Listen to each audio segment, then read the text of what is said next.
Jesus will never ignore me. In my pain, in my grief, he will come all the way down and he will pick me up and he will carry me, as Isaiah says, with the wings of joy, and he will make my life glad because he is God. Amen. Praise the name of the Lord.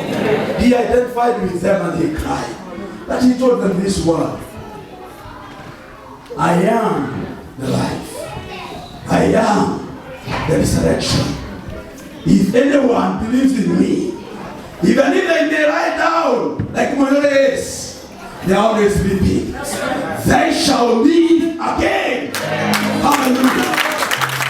I said they shall live again because of Jesus. Jesus is not a man. Jesus is bigger than any one of us. Jesus is the resurrection. He is our hope in glory. If today I go in the grave have no power to hold me, I shall live again because of Jesus. Hallelujah. And that's why it is so important to love Jesus. And he told them in verses 40, women, if only you can believe, you can see the glory of God.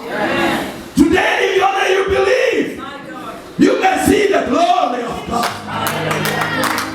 The glory is here. Jesus is here. He will lift us all up. He will comfort us. He will heal us again because he's God. Tonight, what we need is Jesus. A story is given. Allow me to remove my jacket. At least you saw I had a jacket. You know they say pastor did not have a jacket. Bible says a story is given. During the First World War, there was a girl who was in love with one of the soldiers in England. And this girl loved this soldier so much. And this soldier collaborated with Americans. And the British people realized this soldier is no longer working for us.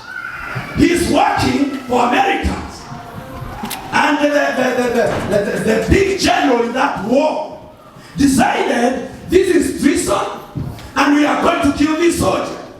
But this soldier had a girlfriend. And the girlfriend had a message that the very